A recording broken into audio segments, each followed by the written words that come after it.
Okay, we're gonna go ahead and get the meeting started. We're really excited. This is our first night using the OWL system. This is phase one. Phase one is this will be recorded, but it's not live for residents to see right now. But we will upload it to a YouTube channel tomorrow and share that with everyone. Phase two, as we work through the bugs, AT&T, and a few other things, we will make it live. So once we're having meetings, people can see it real time, as well as it will be then saved and recorded on our website. Phase three, which we hope to get there once we work through everything, is that residents can do citizen communication from home remotely. But we may be a few months from there. We probably just need to see how everything goes and maybe set some policy and parameters. But so just so you all know, we are recording. Okay, we're gonna go ahead and start with the Pledge of Allegiance. Pledge of Allegiance to the flag of the United States of America, to the republic which it stands, one nation and under God, indivisible, liberty and justice for all. 30-second moment of silence.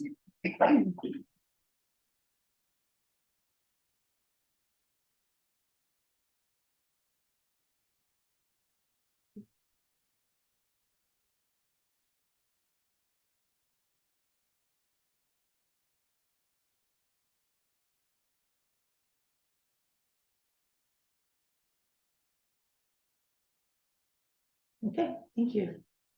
Okay, we're gonna go ahead and get started. Citizens communications, and we have two forms. If anyone else would like to speak, you have 3 minutes. Just please fill out a form and hand it in to Lisa, the general manager. So the first one I have is Ashley Musso, and it's regarding park hours. Yes. Obviously very vague on the agenda, so I'm just gonna go over what I feel is probably gonna happen. So as a resident across the street from the park, I asked for reconsideration of changing the park hours in Tomlinson, if not all parks, if that is also in the plan, to a later time. I think we can all agree that nothing good happens after dark, and past vandalism has kind of proven that. The sign, the slide, the volleyball courts twice, and so on. So Tomlinson Park is quite dark, so I would love to hear the reasoning why we want to push these hours back, if obviously going past dark. I understand that dusk is when it closes, winter is a little bit darker, but it's colder, and obviously living across from the park, I see people leaving the park on their own will at that time. We bought our home because of the view of the park, so we needed a sound for the playground, the pool, and the people playing during the day are enjoyable and it's to be expected. Asking for anything past a reasonable hour kind of comes at a disregard to us as the residents and also other residents on the street. Also in the summer, and I just kind of went over that, later sunsets, you have an adequate amount of park time, because sometimes sunset's not even until 9, dusk 8:45. That's pretty, I feel like a late time. If adding additional lighting is going to be on the docket to the Tomlinson Park, I'm going to stand for that as well. Light pollution is real. It's a real thing. I think that we should actually be fighting that as a neighborhood. I don't feel Tomlinson Park should be a contributing factor to disrupting the patterns of the wildlife and ecosystems that live in the park. Obviously, I think most of us know the park very well. It's filled with a lot of wildlife, including the creek area, the park itself. The board has voiced concern over the additional $400 every couple of months for printed newsletters, as well as wanting to go green. So I feel like adding more electricity to the taxpayer's bill and adding light pollution is not really following that concern. In line with that concern, if you will. Lastly, safety risk. I just don't, as I mentioned at the beginning, nothing good happens after dark, right? Having people in the park area, the trees, the creek, we have coyotes, we have snakes, we have raccoons, and they're not friendly either. Possums on my fence line even just at night. So just kind of curious as to why we would want to increase them and yeah, and it also it's just gonna be Tomlinson, so. Great, thank you. Thank you. No. Who normally does? Usually ad hoc. Okay. Okay, Michelle, is it Peters? Okay. Welcome. Yeah, yeah, absolutely. Thank you. Okay. So, first, I'd like to see a show of hands. Everybody, if you can, board members, audience, who has children and families? I'm not sure we can have a It's fine, if Give you and take can't, if you conversation. can't, that's fine. This is just your communication. Yes, And I'm sorry, I didn't hear your question. Who has? yes, if you have children and families. Okay, thank you. Okay, and if you can't answer, that's fine. So that is why I am here tonight, to speak about the safety of our children and our families. I think that this new board has great things to bring to the table, new faces, fresh ideas. I think that was needed. And it's good to see all of you here tonight. I think it's the first time I've seen you all here, so. But there's one thing on this agenda, and I did put the agenda out. I think there's a lot of good items on there. This one about extending the park hours, if that is what it is intended for, because it's very vague, again, like Ashley said. I don't think that it presents, a good idea at all, actually many issues for the residents and the board. So keeping the parks open past dusk would not only present many problems, but it presents safety issues and a liability issue to the mud. I have a front row seat, as I happen to live across the street from one of the biggest and busiest parks, which is Tomlinson, for our community. We would love to hear the reasoning behind this and how it can benefit our community, as I think we're all for benefiting the community as many ways as we possibly can. So I have lived near the park almost 8 years, and in that time, I've seen and heard a lot going on, most all of it after dark. There's been vandalism of the pergola, vandalism of the pool, vandalism of the sign. Not to mention things that have gone on, people parked near the park, but in the street near my house. Things that I won't mention here, but we have it on camera if you want to see it. Also on the street, I've gotten to know many of the neighbors, most who are elderly people or people with families and small children. And I would trust that these families do not want the noise and traffic of the park, people in the park past dusk, as they're putting their children to bed for the night or turning in themselves. We also have a ton of wildlife in the park at night: deer, coyotes, rabbits, snakes, raccoons, etc. Keeping the park open past dusk would not only intrude on their time in the natural habitats, but could potentially push them out altogether. The undisturbed nature of our parks is something that brings people to this neighborhood and also keeps them here. And I think everybody could attest to that, you know, we all love the parks, we love the nature.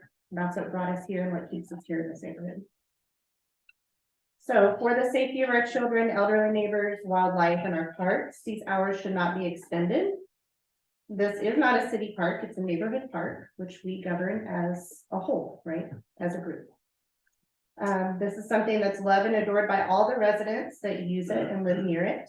I encourage you to really think about your personal past ideologies, experiences, maybe even vendettas, and think about the community and people that elected you to be in these seats here tonight.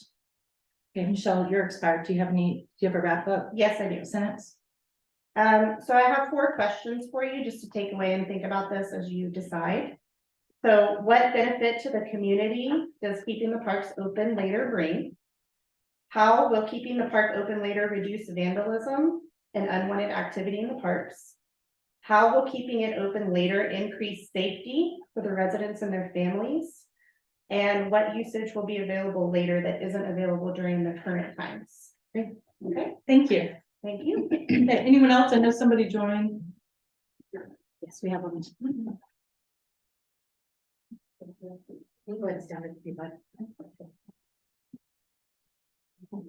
Thanks. Joseph Bastera, Yes, welcome. You have 3 minutes. okay. I don't really know exactly what's going on here. I hear rumors, that there was sort of a vague item listed about extending the park hours. I couldn't seem to get any info on which parks were included, when, what's being considered, why it's being considered. So I guess I'm really just more curious. I know this isn't a conversation thing, but my understanding is also that it gets presented on that agenda. And then within the same day here, we have to comment first before finding out any details about it. And then it gets discussed and voted on or whatever, but there's really no way to comment on it without knowing the details, so this seems kind of backwards, but. I know that's not specifically about that, but just in general, that's an observation. If it is regarding Tomlinson, I live right across the street. I mean, nothing good goes on at night at a park. There's, you know, maybe the well-lit areas with the tennis courts. Sorry, I'm out of breath, I ran over here. The well-lit areas, the tennis court, the basketball court, I could see how that could be. There could be an argument made for that, but no one's bringing their kids to the playground late at night in the dark, in the cold. Vandalism happens, there's just, I wish I understood more about why, I might have something better to say. So, I mean, that's really, I'd love to know more, I don't know how this works. Okay. Can we recognize to make it, help on that question? Sure, go ahead. To your point about the agenda format. Item 32, about one of the items information, like, that is something that we're aware of about the issue of your testifying before Okay, the item is up, so. Much like we're working on the broadcasting, we're also trying to change the agenda as well. We want to change that how the meeting functions, so that we're more user friendly for us and for you. Yeah, for I the just- citizen involvement. okay, absolutely. yeah, I wish I could. Say something useful, but I can't, because I don't know anything about it, so. So just curious, you just ran over here for the meeting? Yeah, I work near Dripping Springs, so I Okay. got home about 5 minutes ago. I live right in 405 across from the entrance in this. So you just walked and didn't drive? Yeah, I just, well, ran. Did you walk in the street? Or run I down the walked, street? I or walked did through you the go? parking lot, assuming I Okay, wouldn't get. during your. Yeah, good point, that's, yeah, Yeah. that's what we're trying to get at. Okay, great, thank you, everyone. Okay, let's go ahead and get started. Consent items, do I have a motion to approve the minutes from November 22nd and November 30th? I'll second it. Okay, any discussion? Robert, do you have discussion? Okay, great, all in favor? Aye. Aye. Okay, approved. Report from Blockhouse Creek Owner Association. Unfortunately, Sandy has the flu, so she will not be here tonight. But she said the only thing that they have coming up is the Christmas light decorating contest. We have a few people in my car. I think, Ashley, you might be doing it with your mom as well. So it's on Friday from 6 to 9. And I think we'll be getting a list here shortly of nominating. Please encourage residents to nominate their neighbors, and there's some great homes out there, so it'll be great. And real quick, when she comes up next month, we should talk to her about, I think we should, the developers, when they came to their meeting last month. Oh, to get them over here. Yeah, well, also just to get her a take on that, I think she had some good information, but. Yeah, absolutely. Okay, great. Report from Wilco. Out of the ordinary, everything went pretty well, I think, last month. Thanksgiving was good, no issues. Right. I know you guys can be around on New Year's Eve. I know that's always kind of a fun night to work. Yeah, we have somebody scheduled. Okay. Yeah, somebody out here. Would you say that the reports in this last packet are pretty typical? Just a few Yeah. traffic stops, a few Yeah, a few arrests, yeah, people, you know, okay. Just trying to get a sense of it. yeah, nothing out of the ordinary. Great. Have you had a chance to meet with the new subcommittee members yet? I have not. Okay, well, January, you can do that. Okay, good deal. Awesome, thank you. Okay, report from PR and Communications Subcommittee. So, A, special events. We don't have any special events currently. I think I did update the board at the last one that we did the Cocoa Christmas and everything went well. We'll be getting together with the communications subcommittee next month. We'll start working on newsletters, doing some survey information and so forth. So. Okay, so nothing on the newsletter. Nothing yet. Okay, so we have this is the red line or the notes for the district social media policy in your packet. Have you all, I know Cecilia sent in some comments, I did. Have you all had a chance to read it and redline it? Yes. Did you turn it in? No. Okay. Mine are mostly questions though, Okay, so but I will submit those, my apologies. okay. So what do you think? Just to expedite this, should we just go ahead and move this on to the next agenda? And then if you guys have red lines, please send them over to Sean. We can combine those and then maybe put your questions in there and then we can have a full discussion in January. How do you all feel about that? I think that's fair. I mean, I was broadly okay with the broad scope, but I'm curious who everybody's comments are, so. Yeah. Okay, good job. I could ask my question and we could get it Sure. nailed down right now, if that would be okay. So Yeah. basically the paragraph after the first bulleted list talks about not discuss or promote district business without consulting or obtaining the approval of the MUD, of the board, and district and the attorney. To me, that read as like, even personally, I don't go on Facebook personally, so it's not, but I'm just curious. Does that mean not acting as a director, but me as a citizen talking about district business? Is that the intent? And then, because later it talks, it makes it clear that, in fact, it's like the third bullet from the bottom. Yeah. You're speaking for yourself and not representing the positions or opinions of the district. That seems to say we could talk about it personally, but not as a director. Okay, so maybe I guess I'm sorry, in where specifically, what language are you referring to? So. up at this the one top, it's right here, the paragraph after the bullets that Okay. starts, you should not create. and then the one that I put in there, the disclose your relationship with the district. It So, would just be my obsessive reading, but. no, it looks I suggest, I mean, honestly, David, I read that and I want to just read it. I read that to care as a, that, you know, that basically there's anything we may say, personal other things, you know, representing, hey, it's just us, right? But that we were trying to, I took that as trying to say we're gonna try to have the district have kind of one voice on social media versus all five of us also chiming in, which, Okay. you know, I get for unity's sake, but that was how I read it, but I can be told if I read it wrong. To be sure, I think the intent of this is to regulate how the district's social media channels are used. Okay. Which wouldn't apply to any of your personal social media. right. okay. This is the MUD Facebook page, the MUD Twitter account. Gotcha. Okay. So, because we really can't tell people what they can and can't do on their own personal pages. Which had me thinking throughout the whole thing until that third from the last section there that ends, must make clear you're speaking for yourself, and then I was like, okay, I think it's just. Right, right, okay, Okay, good deal, all right, So we'll go just to ahead. make sure we're all on the same page here, so comments, you want them all to come to me? First? Yeah, I can create one big red line for everybody to have in front of them. Yes, Okay. That'd be or helpful. send them to Lisa and then Yeah. over to Sean, whatever works best for everyone. Okay, transparency, number 6, video conferencing technology and dial-in. So I think it's a little bit self-explanatory. We have the OWL system in place. I just explained the different phases of the project. Is there anything you all would like to add? yes, so we need the upgraded Zoom account because the meeting will end in 10 minutes. So it's Pro Zoom is what we need to add. Zoom Pro, but So, can we just direct the GM to sign up the district for a Pro Zoom account? I think it's about $195 a month, you said? Something to that Okay. effect, I'll find out for sure. Yeah. Maybe just not to exceed 300 a month, that'd be Yes. great. Yeah. So We should double check that. I recall we had some to-do items, but like, where are we on that? I mean, it's like, okay, we got the owls. Great, we're working with Zoom, what else? Where are we at on the internet connection? Has that been upgraded?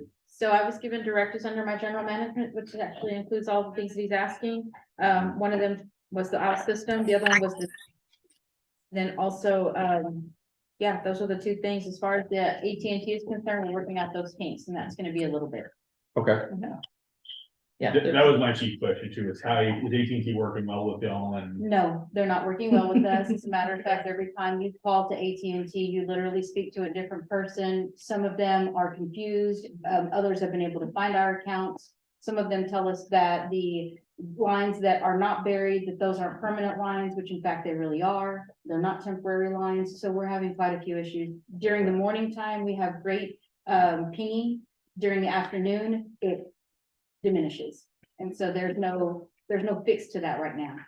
are you talking about ping the network utility, where you ping that, okay, and latency and stuff like that? We did a test yesterday and I think the highest was 15 and low was 2. It was And 11. our highest was 56 whenever we were doing it, and I think our lowest was 29. Which is perfect, that would be ideal, but Yeah. it's not consistent, Right. so. Yeah, I wonder if there's a way for us to get a project manager from AT&T, like somebody assigned to our account. We can ask for them to do Yeah, that see if we too. can just push them a little bit on that. There was also some talk about Spectrum, or they got the new one. Have we looked into other vendors at all, or? Spectrum, and it wasn't Spectrum, it was actually another. Optimum. company, Optimum that's based out of Georgetown. And given all of the information that I've received from them, I would not even want to try Optimum. I've understood that they are worse than AT&T in regards to trying to get anybody out to service. Okay, Don't make it worse. Yeah. Don't make it worse. Okay, all right, great. So anything else on that? In our next newsletter, I think we will put a blurb about that the owls are in place, the recordings. We'll have a YouTube channel set up. Okay, number 7, policy, discussion on emails, text, communication between and with directors, GM. Sorry, do you mind if we stick on kind of trend something for a moment? Oh, sure. I don't know, I think it's been contemplated, but we're talking about posting, I think the recording to YouTube. Mhm. Can we just kind of flesh out and make sure everybody's on the same page? Yeah. Sure. Okay, so you wanna know what we're doing? Yeah. My thought with it was that, especially given our internet connectivity issues right now, we would record the meeting. Just as if we were broadcasting it, and then, within a day or two, probably the GM, but whomever would be responsible for, uploading that to YouTube, so it wouldn't be live until we can get the internet issues worked out. But within a day, everybody would be able to watch it via YouTube. The whole meeting, obviously, except for what would happen in executive session. So we're creating a Blockhouse Monic YouTube account. Right, that would be And it's necessary. not a regular account, it's a YouTube Pro account, what would you mention? He was confusing Zoom with YouTube. when We had that Okay, discussion, okay. so it is just a So it's regular. Regular YouTube account. Yes, but We not should just put it regular. under a general email account though, instead of somebody's specific name, yeah. Okay. Do we need to send Denise a link to it? No, but I think, my recommendation would be, we used to post the links to the video and or audio Mhm. on the district website where the agendas and the minutes are posted. Mhm. So, but that's something really for y'all to talk about. And I think we need to add it to the agenda as well. Sure, yeah. Mhm. So when this goes out to residents, they can easily click on that. And Okay. eventually, that will be where they could go to watch it if they want. Yeah, okay, good. Any other discussion? I would just like to just memorialize that with a vote, if you're comfortable with that. Memorialize, Posting of the taped meetings to the district, to be created district YouTube account. okay, I have a motion. Motion. Second. Any more discussion? I'm in favor of transparency, and I've even posted some snippets myself on my own YouTube of the business of the board, so happy to get everything recorded, documented, let everybody see it. Okay, great. Vote, all in favor, Aye. opposed? Okay, Thanks, guys. thank you. Okay, number 8, resident survey, Director Young. Oh, what about 7? Oh, I'm sorry. Yeah, I skipped over that. Okay, so this is just, I could not remember if we covered this last month, We but did. okay, discussion on emails, text communication between and with directors, general manager and residents. I just want to remind everyone, we each have an official MUD email account. Please only use that in communicating with residents, with directors, with the GM and with consultants. Try not to use your phones unless you're willing to, you and can turn your phone over. But we've had several open records requests, and it's just, we need to stick to using our official accounts. Keep it simple. Yeah, keep it simple, just If Yeah. somebody reaches out by text and says, hey, I got a complaint, say, just send it to the send it to GM. the GM and we'll all get it. Yeah. And we will all see that with equal time to review. I just, I had an open records request and I saw a lot of directors using their email, but also CCing their own personal email or their work email. So I just want to make sure none of us do that. Well, and nothing to say Lisa did a good job, but there were a couple of citizen communications with the park item. That it was good, nice to get that through from you, so, Mhm. I mean, we're people watching this later, that is a valid way to get to talk to us, right? Like, I actually will check my work well, a mud email on a regular basis, and, you know, if you're trying to text me or call me, like, you may be in line with a lot of people from my day job.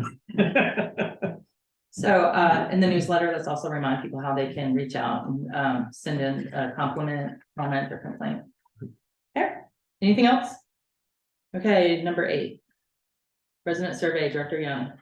Yeah, I don't wanna get everything resolved today. I've been thinking about this resident survey, all the different permutations, how deep we're gonna go on this. And I think it's important that we do it right the first time. If I just throw out some ideas and then we do it, there's gonna be shortcomings. I would like to ideally get the entire, and you know, I think it's important that those people get their voice heard through a survey. We could all process it, analyze it. We could put questions on when do we want the parks to close? And if everybody wants them closed at dusk or whatever, maybe keep some open later, some open shorter. But I think it's important that we don't just set policy and you know, it's against the will of the bulk of the people. So I don't know if we want one survey per house, one survey per person, one survey per registered voter, one survey per owner of the home. Like, I don't know how we want to do it, but those are some of the questions that I want to have, you know, to deliberate before we make a decision. I do want to see if we can get some residents to put in some questions that they feel are important. And then at the end of it, we publish a report, and this is what's going on, and this is the direction that we're going to take as a board moving forward for the residents. Okay. So Good. let's start pondering that, and hopefully some of the residents will want to jump in and help with some of the questions, and we'll get a really good direction from everybody. I think that'd be great. I actually have a question for you, Sean. Sure. So in terms of open meetings, like that seems something that would be great for the communication subcommittee to do. I have some thoughts. I'm not on that committee. Is there a way I can give them my thoughts without running afoul of rules or anything like that? For like this. For like the survey, some of Robert's questions just now, like I have some thoughts on. Well, you could share it here in an open meeting, right? Yeah. I mean, Yeah. that's what I was gonna Right, say. or we can have a meeting, a special meeting, and kind of deliberate through a lot of these issues. Who's gonna vote, how it's gonna visit, whole different subject, like we can iron out all those issues, and that's why I wanted to have a special meeting with the whole board, and then we could all just deliberate the different things and add that, but I do want to hear your comments. Sure. I'll write them down and then I'll share them at that meeting. That'd Yeah. be kosher. Yeah, sure, that works. Yeah, I would encourage such things to just occur in of a meeting. Okay. Whether or not we have a special meeting to address that issue, that's certainly board preference. Or we could try to run our doing a shorter other agenda too. Exactly, yeah. Yeah, but one thing one thought I did have is, I don't know if Lisa's got this list or not, but everybody, all the organizations in the neighborhood that have dealings with the mud, like Boy Scouts, the swim team, folks at Community Garden, like any of the individual Girl subgroups, right? Girl Scouts, exactly, that we should probably try to find a way to get their representatives looped into the survey process as well. I just don't know if there is such a list, if you're the keeper or not, but that was a thought too, is that may be a good place to start with citizen outreach. So You know. a couple of things because we've done a couple of surveys in the past, and one way we do it is one vote per IP address. So it's usually one vote per household. And that's just one way we can just make sure that somebody's not voting over and over and over. Just weigh the results. And we usually do want to make sure that they are residents of the community. Yeah. So we'll have to work through that. Another item on the survey, which I think could get extensive if we just left it on paper, but there's a lot of good comments in the, you know, on park hours today. I think it would be great to have some, hey, I want to extend park hours comments, and I want to have them, you know, closing, you know, shorten the park hours, pros and cons of the different ones, but that takes more than just a little thing, maybe something, you know, maybe we want to have a website where we register a user, and this is where I live, and this is my votes, and we can type everything in, but there's a lot to this. That's probably going to increase a lot of the funds needed, other than just a paper one. But at some level, let's get input from the residents. And on the surveys we've done in the past, it can be a yes, no, it can be 1 through 10, and you can have a comment field. So you can. Yeah, but it's my point there is also like, what about somebody that wants to read the pros and the cons and like, we get some opinions of some people that are either agitated or excited about, something, going one way or another, but what if all the residents heard all the pros and the cons, and then they could, base a decision Yeah. on that when they do the survey. Okay, good deal. All right, so we'll continue this on for the next agenda and look at maybe a special meeting. Why don't you and Director Roberts take the lead on that, since it's your subcommittee, and work with the GM and then come back to the board with a recommendation. That'd be fabulous. Okay. Great, restricted covenants, report and directives from Cam, they are not here. Do you have anything? I do. So the restricted covenants subcommittee actually had a meeting today, that went really well. Their report is actually in the packet, but I do have some items that, did come up from a drive yesterday, so I'd like to include those and just bring the board up to date if I can. We do have 15013 Big Falls. They are requiring an architectural improvement application, so they'll have to submit that. 16700 Black Kettle has some general maintenance that's going to need some attention. 16506 Jadestone has landscaping yard maintenance that needs attention. 16603 Jadestone has some unsightly miscellaneous items and materials that are needing attention. 2508 Kathleen has a vehicle parking trailer, so they'll need to attend to that. 16310 Kicking Bird has some hazardous activity that's not listed, but it does indicate that that needs attention. Is that trailer parked in the driveway or in the street? It doesn't give indicators on that. It just says vehicle parking trailer. 16503 Lone Wolf has some unsightly furniture outside. 2825 South Walker Drive has some architectural unimprovements that they need to submit on. And then we have 16410 Spotted Eagle has some house maintenance stains on the house that need to be addressed. 16513 Spotted Eagle has vehicle parking, again, trailer, not sure exactly where it's located. 16703 Spotted Eagle has landscaping, has pruned or needs pruned trees and sidewalk, street and driveway issues. And that's their report. Okay, great, thank you. Mhm. And the subcommittee met. That worked out really well. Great, thank you, guys. Yeah. All right, let's move on to Taylor, finance and audit. Payment of bills and invoices. Really quick, I'll go through. We do have one void tonight, check 21646. Void to Cecilia for tonight's meeting. Other than that, really nothing out of the ordinary as far as checks go. If you want to flip to page 7, this will be your account balance page. We do not have any investments that we need to approve today. We have 3 transfers this month. Other than that, like I said, really nothing out of the ordinary. Collecting some taxes. The next bond payment's not until April, so we're taking care of that. Any questions from me? Any questions from the board? None for me. Okay, I just will add that the B&I subcommittee met, Johnson and myself. And with Taylor and the GM, so we had a good meeting. Thank you. Do I have a motion to approve the payments of bills and invoices, including the 3 transfers? Motion. Second. Any more discussion?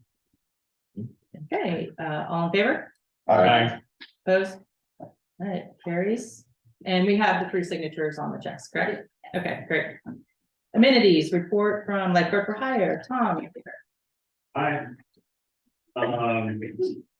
Well, we've been busy, sorry for late this evening, we're busy taking care of what gets getting ready for the winter. Everything's in the report, but everything is done, we've got a heater on over here at Tomlinson. As long as we have no loss of power, we should be fine, and we took care of the Apache pool as well, so it's all done. Okay, great, the joint. The joints, everything's done, but. Okay, all right, so Lisa, you'll go walk through that with them and, okay, sign off on that. And then, so you, did you take care of the water fountains as well, or do we have Jason? I'm water fountains, and yes, we've got those taken. care of Okay, as well. great, even inside the pools and everything. Absolutely, yes. Okay, so will you be notified if we do lose power? Will an alarm go I off? think all of us, yeah, we'll know, we have, on Okay, email, but okay, I mean, we'll all know if we use power on the same grid. I live in the same grid, sorry. yeah, well, but even last time, like, somebody over here didn't lose power and somebody over here did, so I just wanna, I also have Eagle Eye that I'll be able to keep an eye on it also. okay, just alert Tom if we do need to do anything else. Tom, what else could you tell us about the heating of the pool here? I'm assuming it's to keep the ice from expanding and causing damage, but what do you guys keep it at to keep it So from we don't freezing? heat Tomlinson, good question, we don't heat Tomlinson, but moving water doesn't freeze. The reason why we had such catastrophic 2 years ago when the freeze happened, we lost power. So if you can imagine, we take care of about 100 commercial pools. You can imagine all the ones that lost power, guess what? Every single pump, every single motor, every single pipe, just lost everything. We managed to keep Apache up and running, and over here, we ended up having to come in and do some work on the pumps and motors to keep them to isolate them when the freeze was happening. So we were able to do some things with this power where we can protect all your assets. But, You do have a new boiler system at Apache as well, Okay, so you're good. good It's deal. been inspected. that's all working, Yeah. great. So, Okay, great. Okay, Thanks, Tom. just quick curiosity, if there's a hard freeze, you said you're taking care of 200 customers and no, 100, pools. okay, 100 pools, so I don't know how you prioritize those, but if You're right by my house. That helps you. okay, Literally. well, my concern is if you're busy, with a bigger fire, is there a backup or is there something that we need to learn? When the freeze happened and there was snow everywhere, Tom Davis was driving in his Jeep over to take care of your pools during the snow when everyone else was not getting on the roads. Okay, Okay, so you can rest comfortably knowing you're a priority. okay, and my only concern was not casting shade on you, but Yeah, but whatever happens, like, is there anybody that has any backup knowledge so that we could, walk out there ourselves and do what is necessary, but I'm sure that if with this power, Lisa will know, I'm sure she'll let us know if she gets something from you guys. Ursula and I Okay. talk, if there's a problem, she tends to let me know if there's something wrong too, so. There's enough people, if there's something wrong, someone will let me know, but our office is less than a mile from here. Okay. So, like, that's where everyone meets, and we were, like, I'll be honest with you, I drove to a pool that was all the way in Lakeway, back in the back where there's a hill that no one else made it up but me. And I was watching cars slide down it, and so you just need to understand our commitment to every client we have. And we have employees who will come in and be here available to work their own call, so everyone Okay. owns, like, we have 100 pools, but we have 5 people, each of them owns 20 of them that they're responsible for, okay, right? So it's not like one person has 100, it's, we break it up, so and for instance, you guys have 2 pools, but it's one community.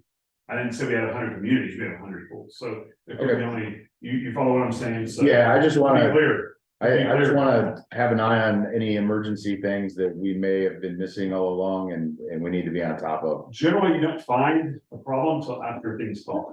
Okay, Generally, you're not gonna find that there was a problem. Crossroads operations and maintenance team can also get through anything as well, so. Yeah, We'll be the backup. Great. Know what to do. okay, Yeah, thank no, you. that makes that, No, That's good good questions, too. Director Young, and thank you, Tom. Okay, move on to priority landscape.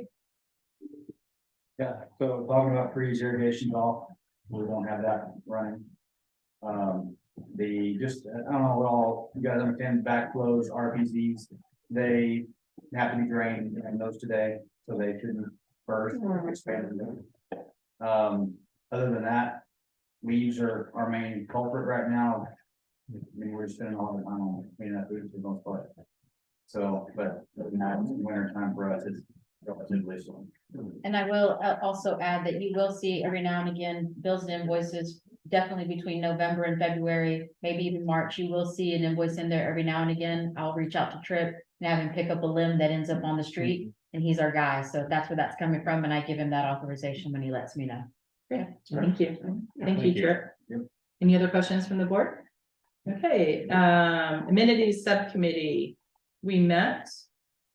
We are planning, Tom already left. January 3rd, we will do our walkthrough with the GM and Tom. And Trip, if you're around, maybe we can, part of the time meet with Tom and part of the time meet with you. Yeah. And just show the district and that kind of thing, okay? Good deal. All right. Good. Are you heading out? Yep. All right. Happy holidays. Happy holidays. Yeah, it's absolutely okay. Director, let me know a rough time when y'all are thinking of doing that walkthrough, January 3rd. but what time of the day, like roughly? We don't. All day. Yeah, it's gonna be a, It's, probably, you know, when, anytime anybody wants to walk in and chime in, they're welcome to, but that's something that we could. I have appointments, so I can't really start till 11, but yeah. Yes, yeah, well, we can discuss further, I can discuss with Lisa about the time. Yeah, absolutely. That was my, I just wanna make sure that we got. And actually, this is just really for the subcommittee. We are gonna do Okay. the entire board, but that needs to be called as an official meeting. Right. That's what I thought, I Yeah. was making, I thought we were talking about that, 'cause that comes up later, so I didn't thought. Yeah. Okay. So never Yeah, mind. so sorry about that confusion. No, we're just now reviewing all the contracts and we just need to get Director Young up to speed. Okay, Excellent. great. Number 17, park rules and hours. So we've heard some discussion from residents. Director Young? Yeah, just taking those two in order, as far as rules go. At one point.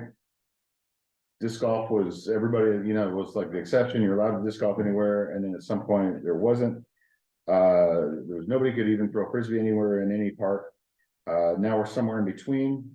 I'd like us to all take a look at the park rules. I think perhaps we can get a list of them sent to everybody. And then we could take a look and red line or bring those up for discussion at another time. Next They're in meeting, the packet. They're in the packet. rules, okay, Yeah. so if we could like take a look at those, if there's anything that doesn't make sense or. Needs adjusted, then maybe we could bring that up next and then set park rules. Okay, If necessary, and then hours, you know, how do I want to tackle this? My thoughts are that if I'm living in Blockhouse Creek and I get home at 5:30 and I want to go for a jog. Right now, I have to do it around the loop. I have to be in the street. Can't really go for a jog on the sidewalk on the loop because there's a lot of not even concrete and such. And we have a loop over there in Tonkawa where we can go and jog, running around in a circle. I know some people said nothing good ever happens in a park at night. Well, we got people playing basketball. I've seen some people play like soccer out there in the park at night. I know that like jogging, there's a lot of activities that we could be doing. You know, after hours. I'm not suggesting that we keep things open, you know, overnight or anything like that, but I do think that we need to have park parity. Tennis, basketball, that stuff can be open until 10 PM right now currently. And I don't really know how that works because Tumlinson, you know, is closed right now. And we're in Tumlinson Park right now when it's supposed to be closed after the sun goes down, but I want people to be able to run the loop in Tonkawa if they want to go out there and jog. There was a question like what's going to be done to keep crimes from happening. So if you got everybody now that doesn't go to the park and you get shoot off from the park, you don't have any eyes on the situation other than maybe some neighbors looking across the street or whatever. But if you have people freely walking their dog through Tonkawa, Tumlinson, you might have some dog baggy issues and stuff like that. Yeah, that could be a problem. But you also have people looking and watching. You'll have eyes, you have cameras, you have flashlights on your phones. That could all be caught. We have police that patrol all night long. They're a quick phone call away. So taking a look at other parks in the area, Brushy Creek Mud closes 10 PM. Wells Branch closes 10 PM. Williamson County, 10 PM. It seems to be 10 PM is a common park closing time. Another problem with the dusk closing times is it varies and like it's difficult to know if it's open or closed still as the sun's going down. Is it open? Is it closed? but I think we need to open up the amenities to residents, up until 10 o'clock, bring parity with the rest. And if this is a push too far, we can address that through the resident survey. And if there's any sort of overwhelming, like, do it this way, do it that way, we'll go that direction. Maybe we can find some good answers on the, good compromises on the resident survey and then go from there. But, at this point, I want to bring parity to on the park hours with our tennis courts close at 10 PM. I want to open up the rest of the parks until 10 PM. And then we can also take this time, a month or 3, we'll take a look at the police reports. If there's an increase in crime, then we'll get those reports and then we'll be able to, hey, proof positive. We've got more crime happening now that the park hours are open, but if crime goes down or it stays about the same, then we have a basis for going one direction or another. So are you making a motion? I am making a motion. What's your motion? I would like to, Real quick. Sure. Actually, Question for. So, with that being said, when there's people running or going through the park, walking their dog, I've told the deputies, don't mess with them. The only people I tell them to go and see what they're doing is if kids that are playing on the park, on the baseball field. You know, if it's completely dark out, they're not playing baseball. There's no way that they can see that. If I see them running around on the track, there's no vehicles parked in Tonkawa, I'll lock the gates and I won't bother them because I know they're just exercising. So that's not like one of the issues that we're seeing, or that we go and tell people, hey, you need to get out of the park for walking your dog. I tell my guys, don't do that.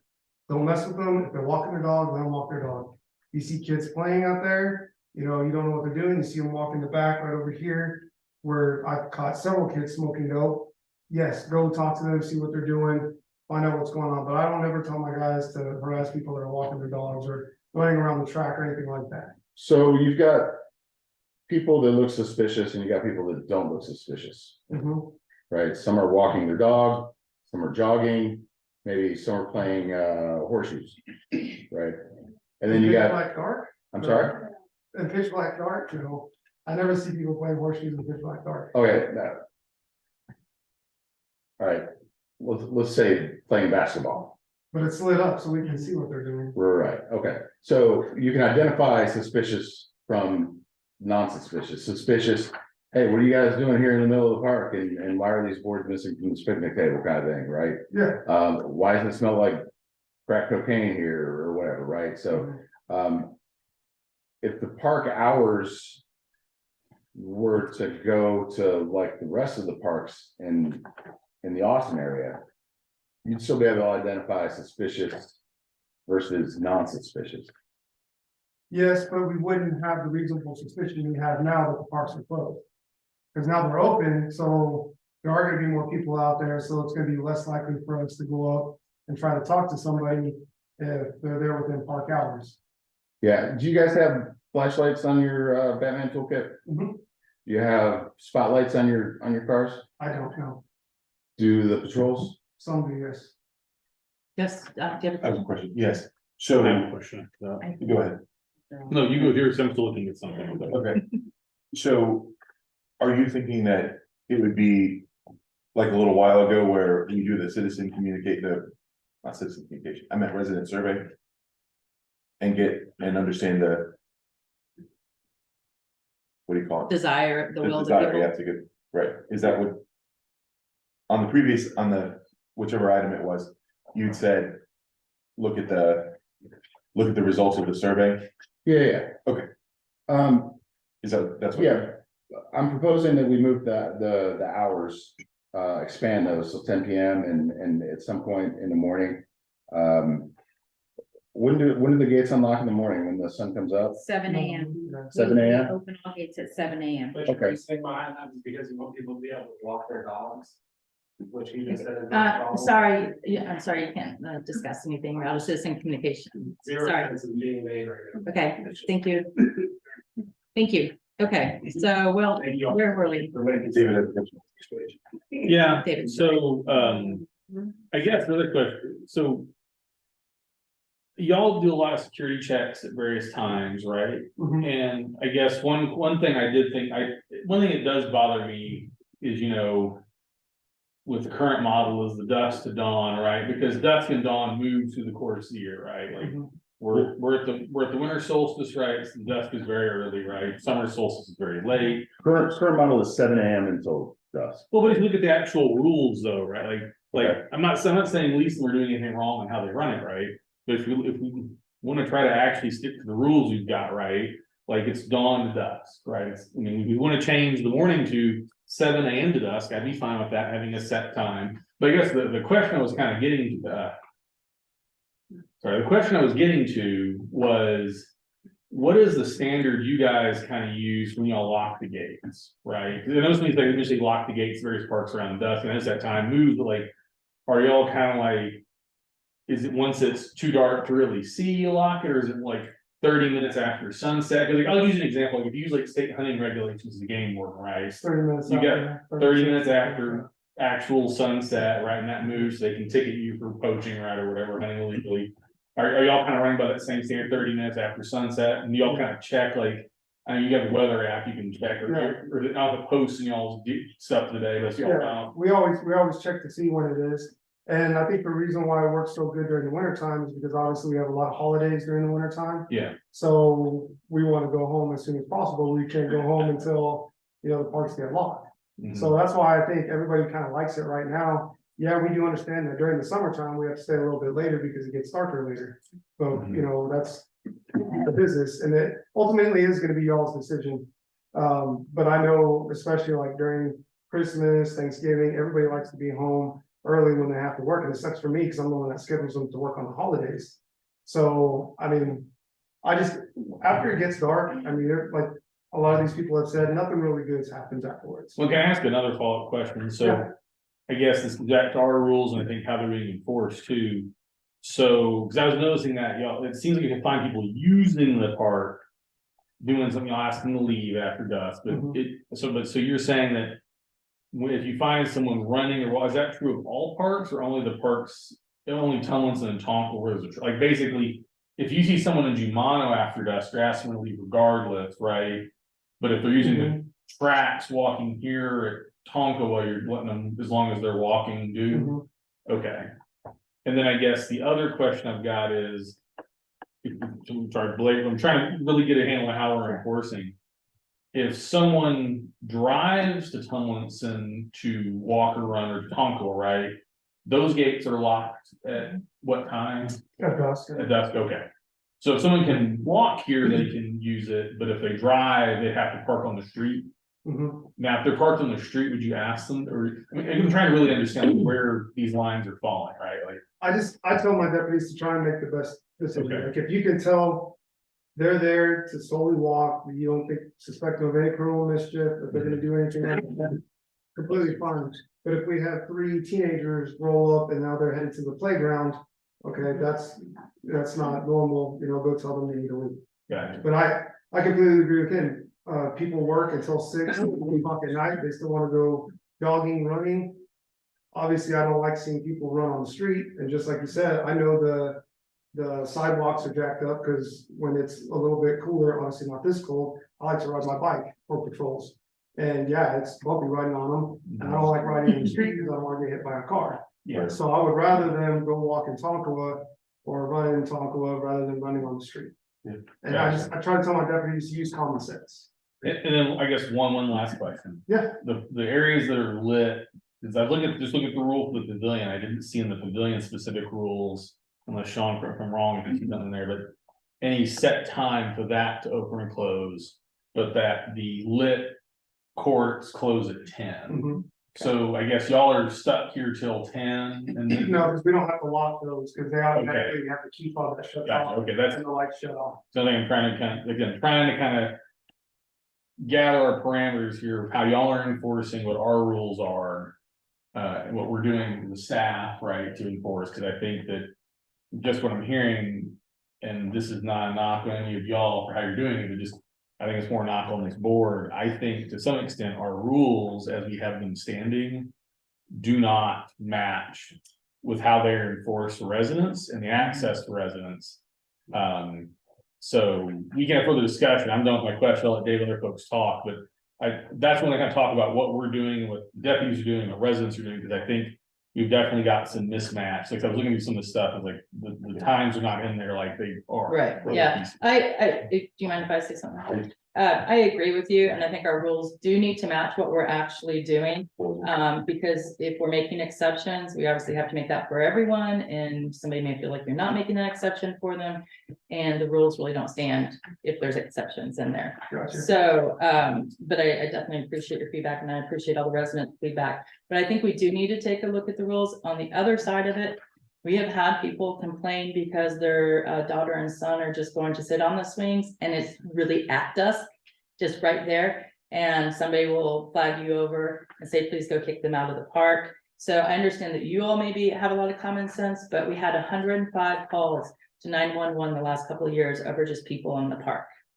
And that's taken up a lot of your time that I don't think needs to be done. So if our rules clearly state how late it can be open, maybe it's 8, maybe it's 9, and the signage says that, the rules say it, you understand that, then hopefully you won't continue to get calls that are wasting your time on, I do wanna, Somebody if walk I through could, there. I do wanna say, since we've been here, since April until now, I will say besides the incident that you were mentioning, Ursula, the GM, the Walker House in general, we have not received any complaints. We haven't received any complaints via email, such as the ones that I sent to you all, that residents can get online and survey.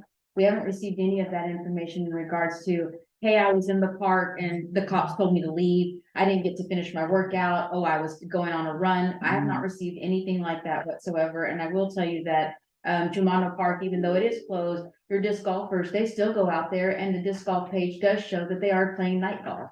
So you all are going to, have to vet this thing really well, because if what's good for the goose is good for the gander Yeah. out there, and you can't have this lighted area, which makes a ton of sense, because they actually have to key fob in to use that sports court, but nobody has to key fob in out there at Germano, and they can totally walk around those gates, and they do.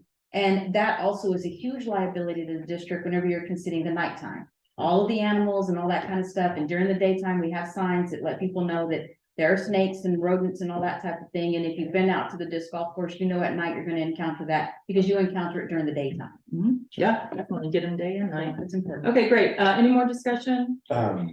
Only to reiterate that, I haven't been watching for the 11 years that I've been here, all the reports coming in, but nothing I've seen says that your guys are using, poor judgment. So I think that's great. I do agree, though, that our rules should match. So, for example, leaving the people just walking their dogs, like through Tomlinson, leaving them alone, I would like to see that in the rules. Not because poor judgment's been used, but just because I think if we're gonna have rules, then I think the residents should be able to go to the rules and understand what they can and cannot do. And right now, There may be some which is people, good, but Yeah. they should still be able to. there may be some joggers that read the rules and are like, I'm not gonna go out there. Because they closed it, like I gotta go somewhere, I gotta go out to Wilco, gotta drive all the way out there, even though they're paying for this amenity here. Well, that's, I think that was we should David's think- point, is Yeah. clearing it up in the rules. So, okay, so Robert, you had a motion, and you seconded, we had discussion, or did you not second it? I have not. Okay, didn't. so Robert had a motion, I'll second it. What We was the had motion? discussion, Oh, to extend the rules, I'm sorry. Yeah. The hours. it's the hours. And So this doesn't have to be a permanent thing, but I want to extend those, certainly for a couple months and see how it goes. What time are you wanting to extend the hours to at this point? To the same time as Wilco, Brushy Creek, Wells Branch, and all the other parks in the area, 10 PM. So, Signage. yeah, we've gotta have the signage before we can actually do that, and so you're looking at roughly 30 to 60 days. I've gotta Mhm. find a contractor, I've gotta get the verbiage, I've gotta have all those things in place. I gotta let the deputies know too. Yeah. Yeah, we're not looking to change everything right now, but. So this is just like, discussion, this isn't a. Well, yeah, the Yeah, motion, I there's a second, motion. and we're still discussing it. Robert, what about if you modify it, your motion, or maybe not have a motion, but let's go ahead and get a survey out to residents on this. Let's go ahead and look at the signage costs. Let's get some of the things in motion. And then the next meeting, we could maybe have some information, and then, some of the residents said that the item was really vague. So we can put something out on the website to let people know that they can come in and discuss this. Here's what we're considering. and hear some of the pros and cons. That's about where I am. I'm not ready to do it. I'd like to hear more feedback, on a specific item. But, I think the resident survey, I think the point you made before was really good about getting those and seeing what the, what the overall, there's a lot of homes right there. And to see what the kind of the interest in that and the impact that would be. But I guess, cause the other thing I see too is that, I think, I know this may seem silly, but. Other things have, we have this with the pool, you may wanna have. After some date in the fall, shorter hours in the winter, but longer in the summer. If only because, to your point, people do need to come home, they be able to use our facilities, right? But the flip side is it gets darker sooner, right? And so like, some of the facilities can't be used very well, but at the same time, like. I definitely agree with you, like, having dusk in the winter is unreasonably short, right? Particularly for some of the areas where it's common, right? Like one of the things that kind of bothers me is that if someone can walk to the park. Or is willing to walk or run from we kind of know this is the park plan, but there are stretches of the neighborhood, my stretches, for example. Where if I'm not driving to the park, I'm walking over a mile one way to get there, right? To do a 1 mile walk. Yeah, but that's the point. I think the point to your point, Robert, is like from where you live in the neighborhood, right? Or where a lot of people in this neighborhood live, right? It is, if you don't drive, you are basically tacking on, if you're walking it, how fast you walk or run, 30 minutes, an hour, just to get to the trail or the place, it's a safe place to operate, to do your running and walking. So to Robert's point, I think that the way the rules currently operate, and again, this is not how it's being because they enforce it, but just because of the nature of like how they're written, folks who are adjacent to the parks can use them easily, but folks who don't have a harder time. I guess they can park on the street, but at the same time, like, I don't really think it's good to have everybody parking on the street, particularly out here in front of Tomlinson. Right? Okay. Well, Tonkawa has very limited street parking. Yes, that's the other It issue. has a full parking spot. But so I guess to get to the bigger point is, I think. Do you still have a motion pending? You motioned, I second, we're still having discussion, but then I suggested, if you wanted to pull your motion and the guys were talking about that. I think I might want to make an alternate motion. Okay, But I'll wait until he's done with his and I'll make my suggestion for an alternate motion. If you want to pull it down or whatever. My thoughts are, I think this needs to be up for discussion for everybody. At some point I want input from the residents as well. So let's bat around some different motions and. Okay, well, then I guess an alternative motion I'd like to make is, I'd like to bring up the park rules for review. As part of the process, that it's not just an issue of changing the times, but whether it's, because there's some usage stuff in here, I think that also needs to be reviewed. Like, I like disc golf and other usages of the park. But I think we need to try to give, honestly, I'd like to get the rules to reflect how the deputies and Lisa are enforcing, because I think y'all have some good stuff y'all are doing. But I want to make sure that the residents know that it's, I want to make our stuff match what y'all are doing. And just examples, you're looking at the exhibit B about the rules, right? There's a hike and bike trail, I guess, in Tomlinson, Comanche. I guess we may want to have a separate set of rules governing usage of the bike and running trails, right? Okay. Because that definitely is a sticking point, I think, for residents. Yeah, because I'm like you, I see people out here trying to, run and walk, and we need to do something. and we also have people that are complaining when people are going through there doing that, so, okay. So yours really wouldn't be a motion, it could just be a suggestion to have it on the agenda for next month, the park rules. That's what I talked to Sean about. Do I need to make a motion to reconsider those? We just have a motion to discuss next month, or just an item for agenda item. My recommendation is that the park subcommittee start reviewing their roles. Okay. And And then then bring bring it, it back, and certainly if folks have comments. bring a red line back, discuss the meeting, yeah. okay. That's all right. Just a little bit of Yeah, background good on with the that. rules. These are kind of zombie rules. They were built years ago. Other people just say they might know better than me. We have amended them here and there over the years. Maybe not all holistically. It's a long document, and no, I don't know them word for word at all. 48 pages, I think. I inherited them. If I wrote them originally. Just kidding.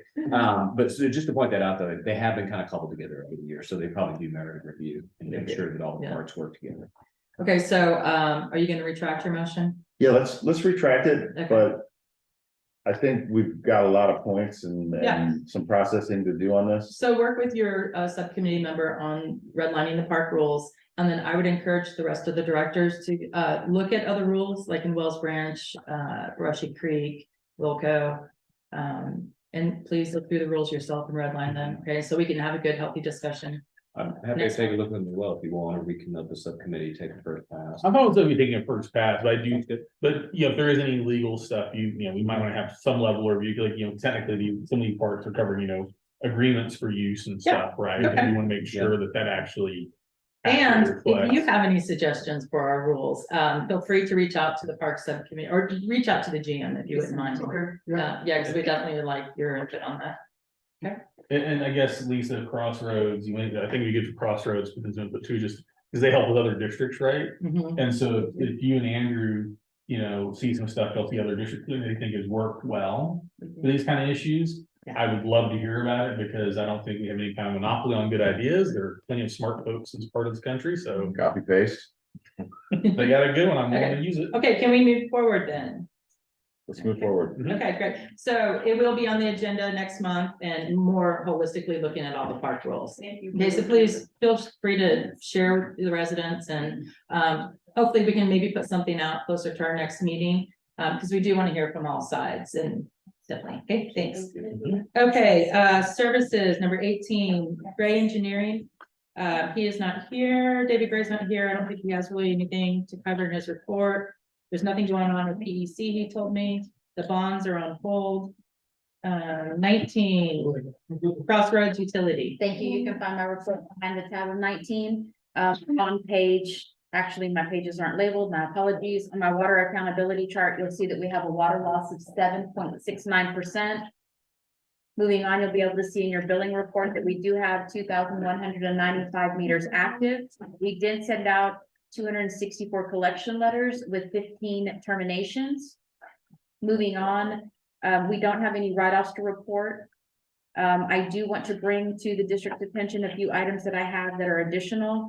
You will be able to see behind my report, there is a CPI increase that Crossroads does have. This increase actually should have taken place at the end of October. My apologies for bringing it to you back late. I did include that increase. You can see that we did have an initial price of $25,201.44 with the base CPI of 3%. We do have a $756 increase that I would like to go back and bill for retroactively October, November, and include it in our December invoice as well. How much is the monthly increase? At $756.04. That's the CPI. Yes, increase. ma'am. Okay, so it's gonna be retro, and, I checked on that. okay, and it's, I don't know that you have discretion there, to be honest. I don't have the contract in front of me, but I think it automatically kicks in. The fact that Lisa hasn't brought it to your attention, I'm not sure if you're meant. okay. We just haven't It hasn't billed for kicked in? Yeah, we just haven't billed for it. Okay, So okay, there's no action. nope, just- It sounds like. I think it kicks in, but I mean, I wouldn't hurt to do a motion. okay, a motion to approve the CPI increase and pay the retro. Did you motion? No, I'm asking for somebody Oh, motion. I'll make it. Second. Any more discussion? Okay, all in favor? Aye. Aye. I do have one more item that I need to bring to your attention. In front of you, you'll be able to see that I did hand out a letter from the PUC. Last week, Crossroads did receive information that the PUC is requiring for all utility companies to submit a letter in the utility billing invoice for residents in their January invoice. We do have a deadline on this for Blockhouse particularly. I was not able to make that deadline because our billing had actually just gone out. So this actual letter was approved by Armbruster Brown, your attorney, and it is in English and in Spanish.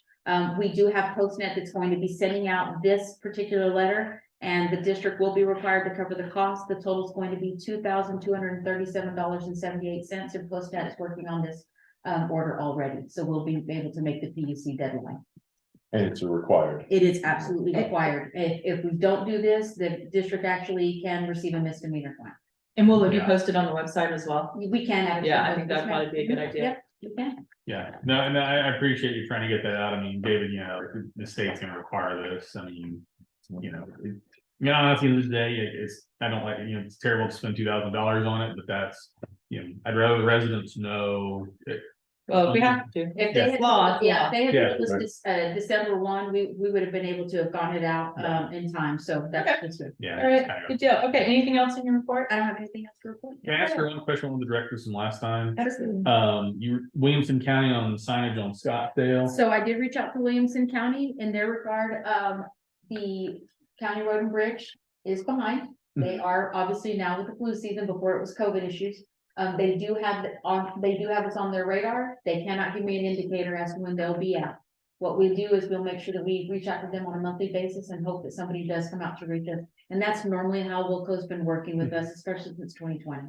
I guess just let us know whatever they firm up, what they think they can do for us. That was the main thing. I'm curious what they told you they could do. So they didn't even offer that. They're They like, we'll didn't, get to they, it. no, all they said is that they have put the information on their roll log, and as soon as they have their regular person that can come in and pick up those tickets, they'll come out and look. Got it, okay. Thank you. Don't leave them alone. No, we won't. We'll reach out to them monthly. Okay, so that was, okay, number 20, You'll be able to general see manager. my general managing report is in there. I don't have too much to cover with you guys. I did mention on my directives, we've already touched on all of them.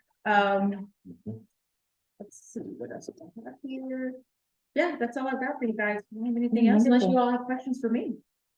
I do, Lisa, we've had and this is just me trying to wedge our conversation into the entire board.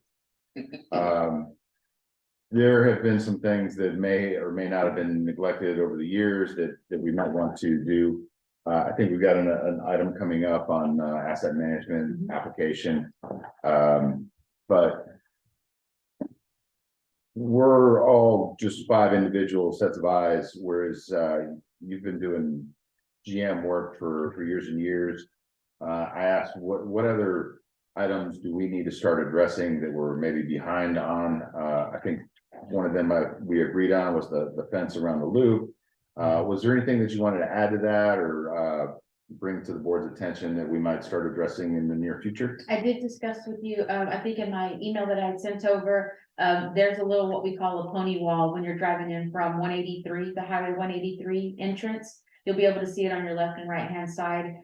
It definitely was a project that one of the directors had mentioned last year or last fiscal year. That they wanted it to be more of a community service type of repair. And the way that Crossroads and obviously general management, the way I like to work is bring in a contractor that gives you a warranty. Because community outreach, they're not always on call when something needs to be addressed. If you bring in a contractor, we'd be able to get this taken care of.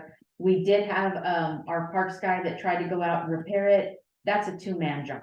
So we're always gonna be lacking a person, so it's either gonna be a subcontractor that we need to bring in. Y'all are welcome to consider, looking at a community outreach, but definitely I recommend always bringing in a subcontractor. I'm all about warranties, which we'll discuss with the asset map that we'll obviously want to, talk about as well, so. Okay, so we'll put that on our radar as well. Yeah, okay, and I think there are plenty other opportunities if we want to do community outreach and we can get the community to sure. clean the creeks and do different things. So, but you're right, just anything that we need a warranty, we need to go that route. Yeah. Okay, thank you, Lisa. Texas disposable systems, I don't think we have anything in there. Christmas does not impact our schedule, correct? Mhm, Okay, that's correct. so we don't need to put anything out to the residents. 22, asset management application. I put this on the agenda and talked to Lisa about it. Will you go ahead and kind of fill the board in on? I will, for Case this past summer, we actually went out and we had a great presenter by a gentleman that works for Spyglass, and I think they might be, I think it's BGE, and I could be getting those initials wrong, but they are an engineering firm that has a asset management application that actually encompasses everything. All of your assets, for instance, out here, we have a GST, we have the lift station, we obviously have all of our playgrounds, our pools. The biggest thing about y'all's assets is that we don't know when they've been maintained. We know right now the work I've done while I've been here, but we don't know about the work that anybody else has done prior to. Down to the minuscule things of when was the last time we changed the air filter? And anywhere. You have trails and you have miles and miles of trails. This asset management act actually includes every single trail. It actually has it towards GIS, so that way residents can go in and utilize it. Maybe they want to map out a bike route before they get ready to take off. Maybe they have family members that have come in from out of state and they're excited about coming to look at your 400+ acres of park. What do they have to offer? This will encompass everything. It'll help us with our maintenance. It'll help us with operations. Definitely getting ready to budget new in future fiscal years, which would be super important. But most importantly, it will help in case I get hit by a bus. Somebody always has so much information that as soon as they decide to retire, leave or whatnot, you're starting back from square one. Yeah. And some people aren't excited about, giving new board members, information that they have not. And you want it somewhere where you can obviously be able to do all of that. So this asset map, I'd like for you guys to actually consider. If you all would direct me, I'm happy to bring back some information to the agenda in January. I'm happy to even bring them in as well. We could do that January or February, but I do believe this district, the assets that they do have, you do need to have something that's able to track that. And a regular Excel workbook doesn't call up the necessary needs that you need. You need something interactive that's gonna allow for us to be able to go out and do a ton of things, so. Okay, so I'm gonna direct the GM to reach out to them and have them do a presentation in January, if at all possible. Let them know they will have 5 to 7 minutes for presentation. So they don't think that they have a half hour. And please have the cost ready. I know you said it's about 60,000 base, but there is an annual maintenance fee. It's not nearly that large. Yeah, the annual fee shouldn't be that much. There's a hosting where it's actually in the cloud and they come in with all of our information. You have tree surveys, hydrant surveys, they data dump everything, everything is populated. All we have to do is provide them all of that information, so. Okay. Would they be able to work with David Gray to get some of the information he has as our engineer? So yes, they could. Our engineer does actually have all of the information because they are the original engineers for the development of the district. So they would be able to get all of that. I think they're gonna have to work with all of our consultants. That would be correct. Yeah. If they have a video or something, a lot of software has Yes. like a video. Mhm. If you wanna send that out, I don't know about anybody else, but I'd be happy to watch it ahead of time. Yeah, oh, So I can ask absolutely. Same here. Slightly more intelligent questions when we Yeah. get here. Yeah, that's a great idea. Okay, good deal. So we, this is tabled and it'll be back on the next agenda. Okay, 23, stormwater. I don't think we have anything on I don't this. have anything right now. There's a proposal from Quiddity Engineering, Jones and Carter for the storm sewer permit. That's required every year. Okay, do I have a motion? Can I ask one question about that? Mhm. I was reading through that and it noted that they submitted our original application back to TCQ in 2019. Does anybody know why TCQ, looking through, it looks like they haven't approved our permit? Is that just, does anybody know if that's just standard TCQ just behind, or They, they have issues with our permit? no, I can tell you anecdotally that those take a while. Okay, cause like, there's all doing stuff out, it's like 24, and I was thinking like, so we're gonna have an approved permit by It 24? could very well, we're in year 5 of the existing permit, and so Okay, it just could be that they're watching the clock on. Got it, where we're okay. at, and they know they don't have to, I don't think. I wasn't here at that point, so I don't recall that we changed much in the permit, but it just could be that they're not on the clock to ultimately issue the permit. Got it, okay, that's all I wanted to know, so, thank you. Okay, so do I have a motion? I move, so motion. To approve. Sean can't always see when you just stick your finger. I up. apologize. Do I have a second? Second, Okay, I have a question. discussion. Yes, this is another, the permit is absolutely required, whether we go with Quiddity or somebody else, but the permit itself is required. Yeah. Okay. So And I will say also, MS4, it's kind of a weird world. They do put together a training session. At least one board member has to do it at least once a year, but in as many of y'all want to do it, can do it. I do have the MS4 video. I did pull it from Kathy Mitchell, so I can forward Great. it to the board and I will be sending it. to Please you. do. I think it'd be important for everyone to Send that get up to speed on that. Thanks. Let's Lisa. be excited. Okay, great. it's important stuff. So there's a second, we're gonna vote, all in favor? Aye. Aye. Aye. Opposed? Okay, report from services subcommittee. We don't have anything to report right now. Okay. Legal, I don't think have anything extraordinary. We've got behind tab 25. We've got directives. I think everything is either done or in process. Nothing else to convey in terms of an attorney's relevant and pressing attorney issues, nothing else. okay, Number 26, the complaint received, code of conduct. So, I asked for this to be on tonight. Was, Mr. Koenig invited to the meeting? He was, I spoke with him briefly and also followed up via email. Okay, so he knew he could be here. Correct. Okay, and just to refresh y'all's memory, this has been on the agenda since I think September. The August 24th minutes are online. I believe Lisa sent them to y'all. That's where this code of conduct complaint basically came out of, is his presentation to the board. I had 28 points on there. I think I sent in an amendment, which you all should have had a copy of that as well. And what I'm asking, should I just do a motion and then we can have discussion? Or do I have to do a motion? Well, let's look at the rules. And we talked about this, I think, a little bit at the last meeting, right? And so section 7 in the rules.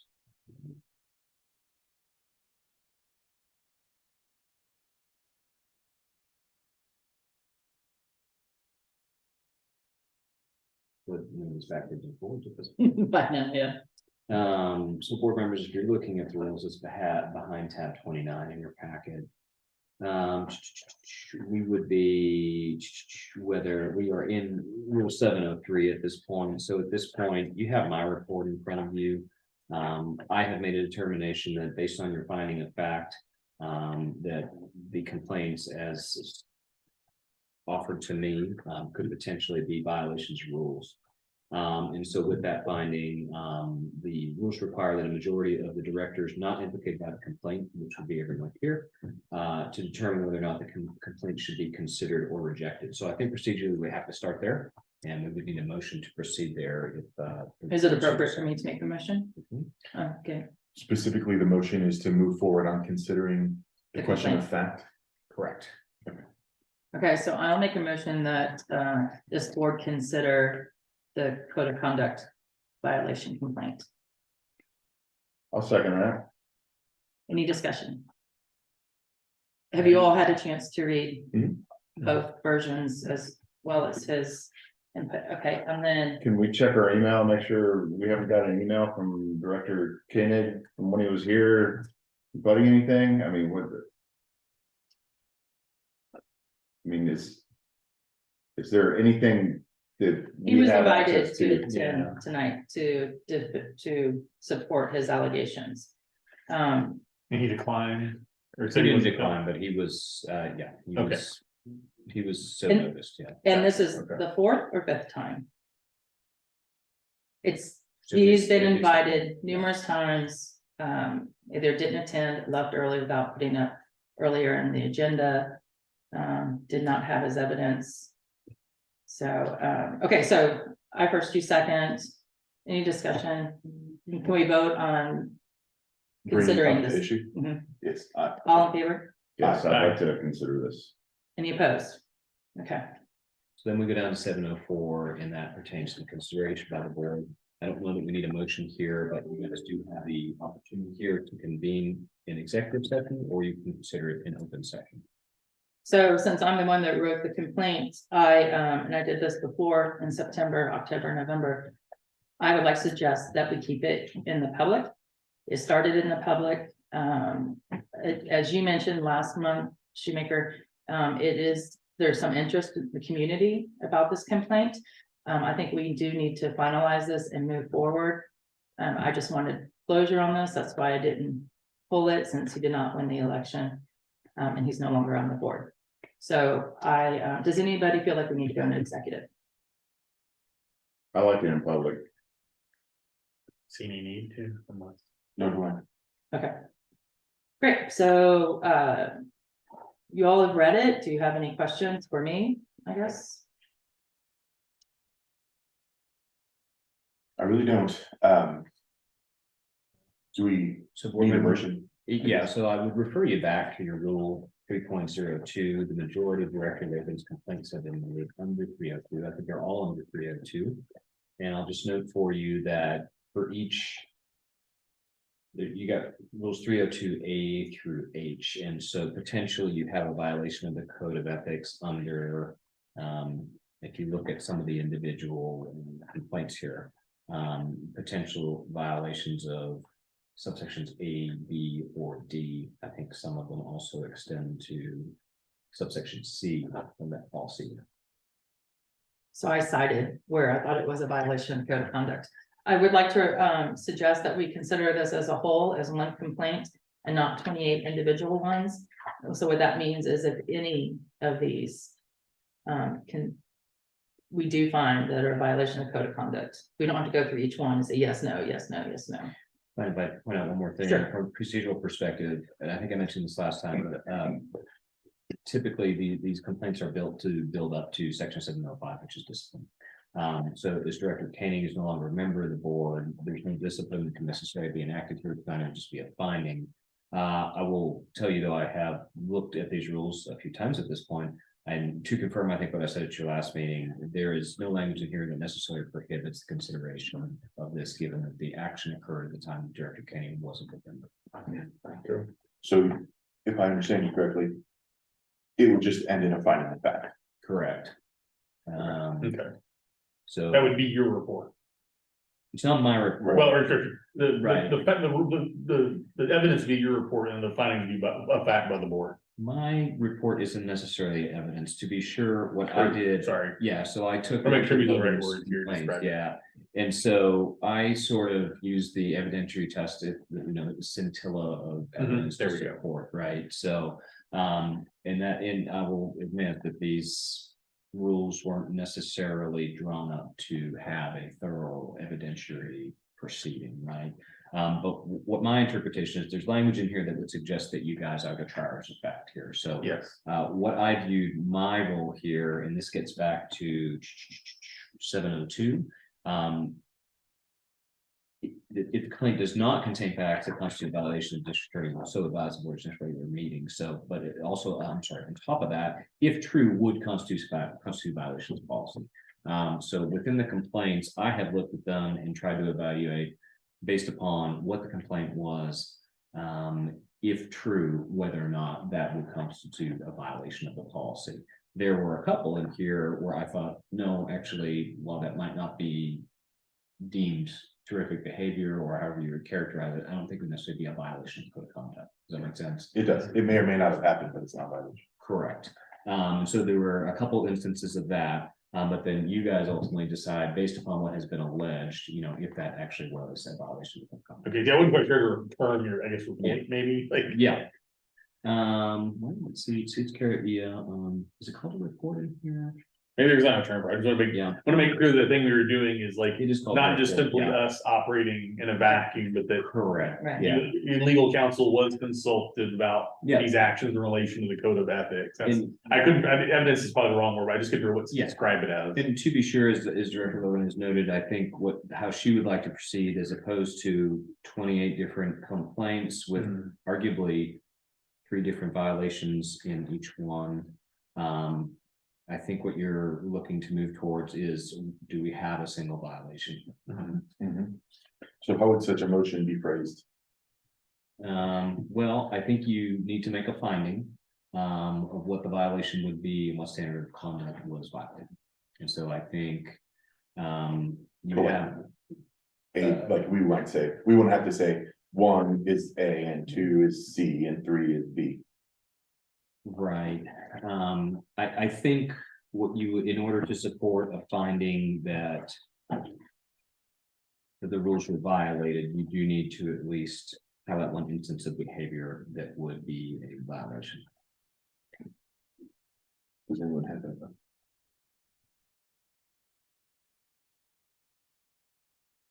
So the first one. And that was, your finding was yes, that if this did happen, then it would So have you been a would violation. look at, if you're looking at complaint number 1, and for the record, that is refusing to sit on a subcommittee with Director Logan.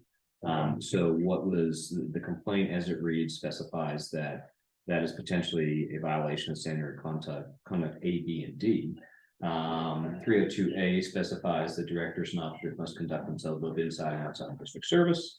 So as to give no occasion for mistrust of their integrity, impartiality, or devotion to best interest to the district. Under B, district officials must conduct themselves with decorum. Says a little bit more there as well, but it's being time we're gonna move on here. Under D, no district official may engage in any conduct prejudicial to the district or that reflects discredit upon the board. Okay, so then a motion could be worded, So, and I think actually, I think we can take this collectively, but I think what does need to be determined, which provision or provisions were violated. which is primarily A, you said A through H.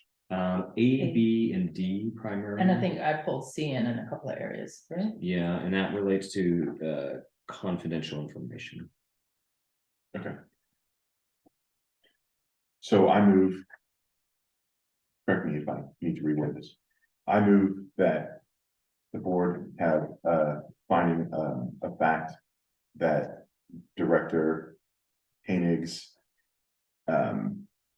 citizen communication speech did violate sections 3.02 A, B, C, and D of the standards of conduct collectively. Former director. Former Director Koenig. Do you have a second? Second. Any more discussion? Yes, I would like to say that, my finding. Even though I wasn't on the board at the time that it happened, my vote would be because there is an accusation with evidence documented in the minutes, and despite multiple attempts, there's never been any counter evidence to suggest that it didn't happen. And I was gonna say my second is in part because, as I mentioned in the last meeting, I definitely think there were folks in the community who, I guess, I don't wanna call them interested parties, but were deeply concerned about the behavior. And I think it bears that, based on the difficulty the board went through, I know that, I was not on at the time, but I sat through some of those meetings as a resident. That we need to memorialize the work Sean has done and the work of the board on those fronts. I just think it'd be unfair to everyone involved, even former Director Koenig, to simply leave this hanging. I can speak to that quickly, but to be sure, from a procedural perspective, you can't, to use your term, just leave it hanging, right? Yeah. Outside of being withdrawn, the only way to ultimately move forward with it is to resolve it. Yeah. Taking action on it. Yes, that's why I think it's important for us to do. Yes, and I'll just add, we cannot share what we shared in executive session last couple times we met, but I did produce witnesses and evidence. And if you guys want to hear any of that or see any of it, I'm happy to share it. The fact that it's in the minutes is probably Yeah. evidence that it occurred. Yeah, okay, I mean, okay, any more discussion?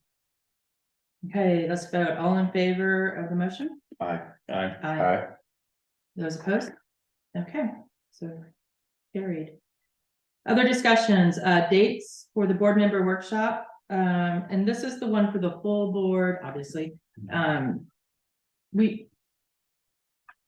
What exactly are we covering this workshop? Because I know we were talking about a bond workshop and a district, Walkthrough workshop. Yeah. I'm looking at a contract workshop, so it's really more of, I think the bond is something separate. I think we need to have a special meeting, walking meeting. That maybe an admin can come in and take the notes for Sean to be able to provide them if necessary. Yeah. And have us actually have a list of areas that we would obviously want to introduce to the new board members Okay. and update the board members. as Okay. well. Do you want to bring us some dates, or do you want to email some dates around? Could I email some dates around? if that Yeah, would because be we'll okay? want to see what Director Roberts' schedule allows also. Absolutely. Okay, I will just say with legislative session coming. Right. Realistically, maybe Friday afternoons might be a time, but otherwise I will probably there may be a chance for Monday afternoon. what does session say? January 10th. It would be great for me if just in general, if I could get an email to the GM of letting me know what y'all's schedule looks like January, February. And if yours was Fridays, that would be great, because I would love to have you come along and. yeah, I think everyone needs needs to be part of it. good meeting about that. If I could just throw something out there, I think we noted this might need to be posted, and maybe give consideration to, if we're doing like a facilities tour in groups of 2, I'm sorry to be lame here, but that Okay. might ultimately be a consideration. It's just hard not to discuss district business when you're looking at district facilities. Sure. Well, that, you could do kind of like stations, right? So the consultant or the expert stays put and then 2 of us travel together. In Yeah. groups of 2. I mean, so it's not, That would probably. Well, that's actually an idea, yeah, Mhm. okay. And honestly, I think that the bond might bear, like, at least what, that might bear something you do want to still post, right? Yeah, Because how we structure that, maybe you may I want. think that should be. 100%, yeah, Yeah, Mhm. yeah, I do, I think And- residents are gonna follow that. Just sort of alluded to, I love hanging out with you guys, but I'm always cognizant of the fact that I'm paid hourly, so, you know, there are a few meetings that I don't come to per year, so I'm happy to Yeah. come. You guys think my service is valuable at such meetings, but if it's easier, keep costs down, not offended, so. Okay, and so the 20, are you done? Sorry. speaking of. Yeah.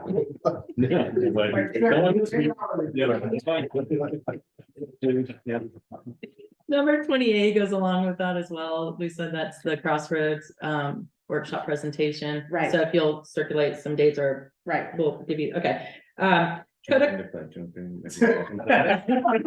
So we talked about a little bit, I do have a gentleman I'm corresponding with, David, you might know him, Ross Fisher, he does ethics work at the Capitol. yeah, And so he is willing to do kind of like an ethics CLE, so I don't know if you want one that or if we'll let into one big meeting or not. I have been in touch with him for several months, so I would like to provide him something more definitive. But it's up to y'all, the ethics requirement is in here for, I think, 2 hours per year. in So- your code. Yeah, so it would be easy way to pick up an hour, but at the same time, I'll also tell you, you know, there's a price tag on that too. He's not working for free, so Of course. we don't need to necessarily resolve that tonight, but you know. I also did, I'm sorry, Kendra, I also did send out an email to the new board members. Trent Rush is also a board member of the case. They are going to be having a new board member training that's also gonna be part of case. They initially thought it would be January, he's looking at February, he's gonna stay in touch with me directly. I'll provide that out to the board members so that way they can also get in and do that too. Okay, good. Fantastic. As far as the ethics training, the 2 hours you need annually, that also, I'm sure you'll have to take anti-bribery and corruption, anti-money laundering, cyber security, all that kind of stuff for your own jobs, and that counts as well. Okay. And even if you write a policy at work. Mhm. Okay, well, it works for my CE. So can I message back to Ross that we're deferring for now? For now, I think maybe, Considering. Okay, yeah. yeah, yeah, I mean, I would think for someone like that, that might be, you know, just off the cuff, like. A good thing to do, like, just have a meeting, start early, where you provide. That is exactly what CLE. we talked about. Yeah. And so he could do open meetings act, you know, TPIA, walking forums. I think walking forums that. might be a good one. Actually, we can Yeah. all give you feedback or Yeah. suggestions on that. So, but again, we'll defer to y'all. Okay, good deal. And the code of conduct is on here. One thing I want us to think about, not right now, we have a lot of things in front of us and a lot of things we want to get done, but at some point, we do want to look at the code of conduct, I think, because there's not any teeth in there.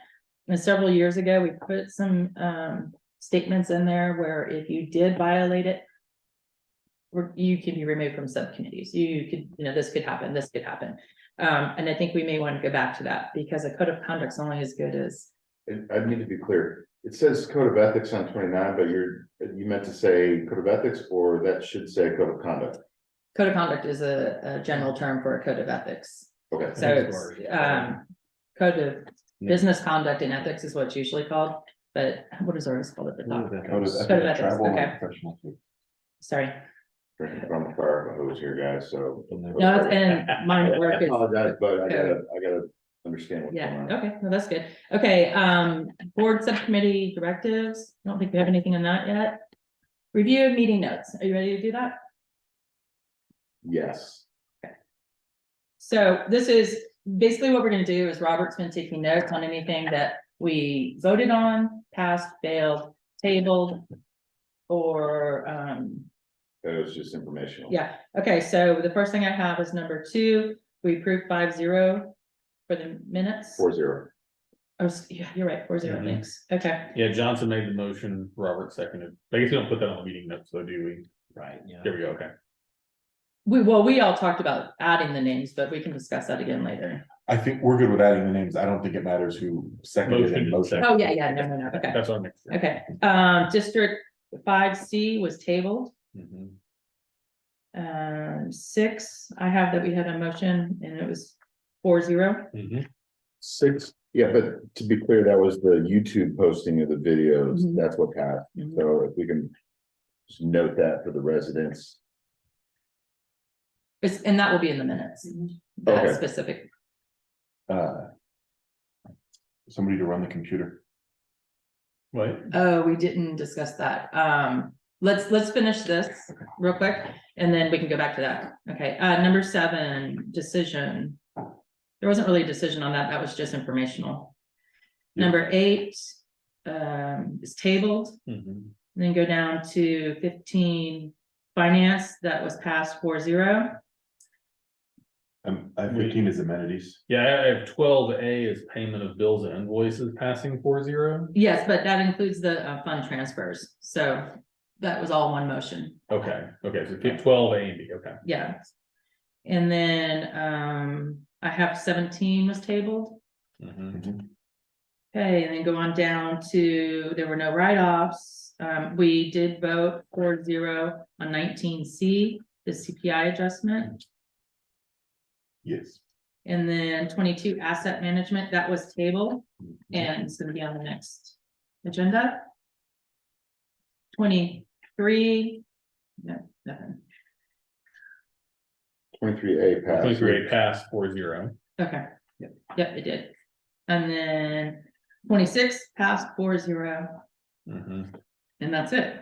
Okay, so normally we would vote on the meeting notes, but real quick, we, under transparency, we did forget to mention one thing.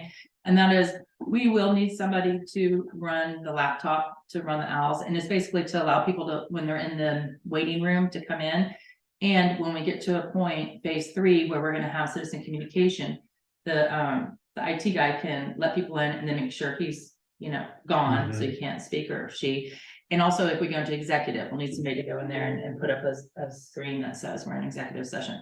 So I think we talked about there's probably 2 hours a month we might need some IT support on this. Unless there's a special meeting. Right. Or an average. Yeah, so Chris was here tonight, Chris Stanfield, full disclosure, he's married to Amanda Stanfield. They both live in the neighborhood, obviously. And he spent time yesterday with David Johnson and myself setting this up and getting it all up to speed.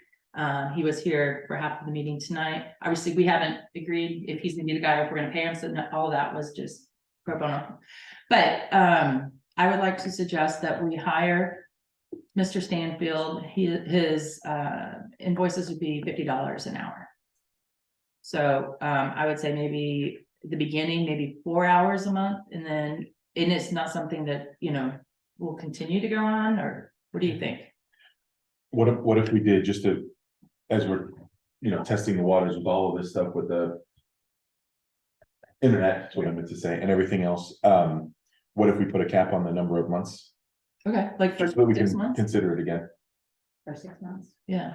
What do you think about that price compared to? I haven't even talked with the other contractor. Mhm. I know they're gonna be thousands. Okay. They're out of Houston, so you're Oh, yeah. looking at a lot of fees, and we don't have anybody in this area, although I know we are in Austin, I'm aware of that. That capital, but it's not gonna come cheap. like It's not Yeah. cheap, and this is their forte, so, and Yeah. specifically mud, governmental, and you really wanna make sure all those fees are crossed. Yeah.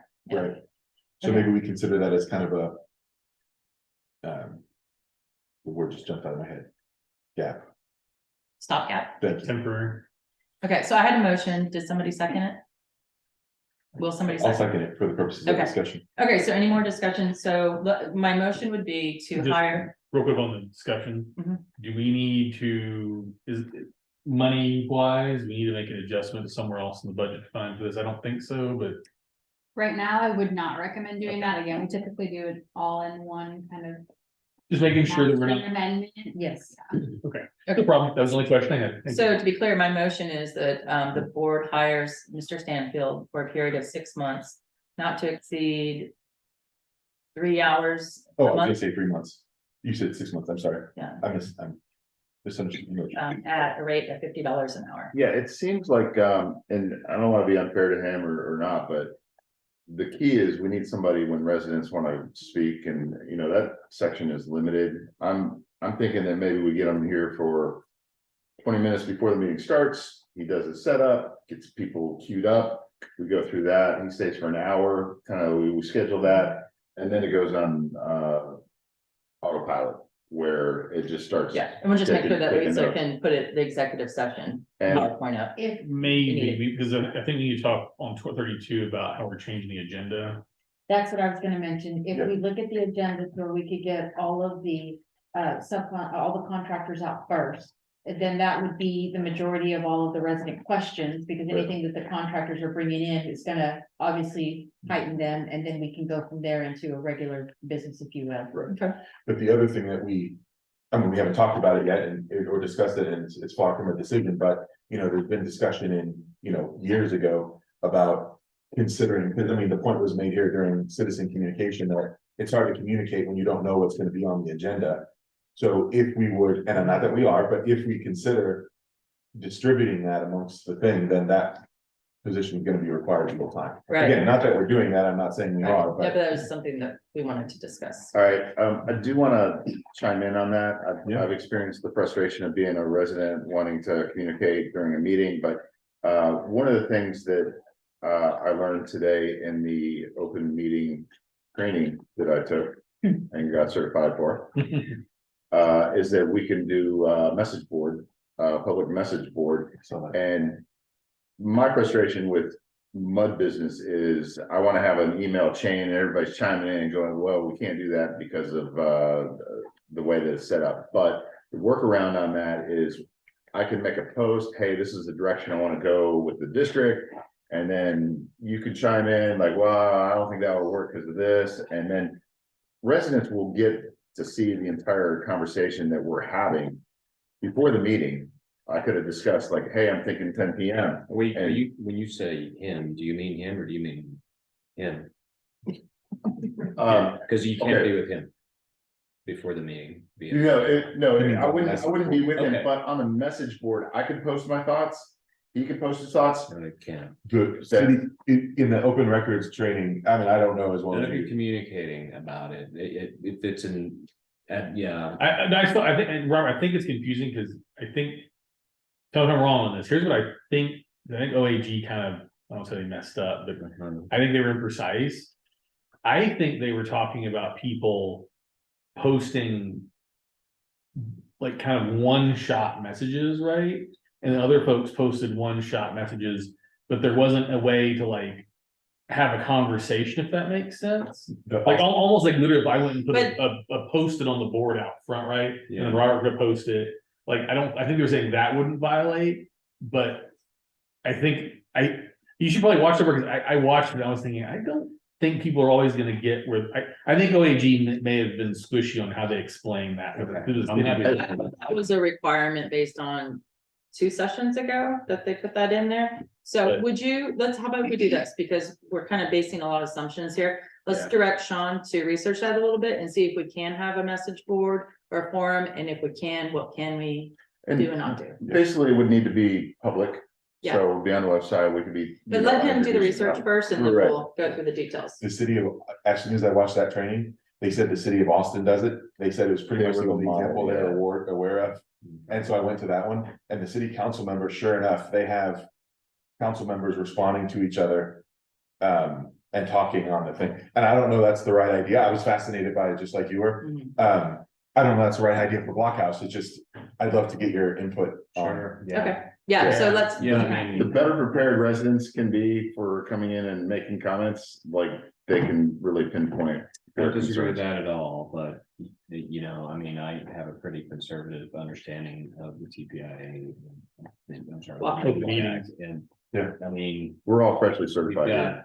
I mean, you had kind of commissioners indicted in Oh, yeah, Montgomery County, so, Everyone's- it's via text, but, right. you're not supposed to contemplate issues outside of this meeting, so. Okay, if you'll do the research, then we can Yep. pick this up, let's put it on the agenda for next month.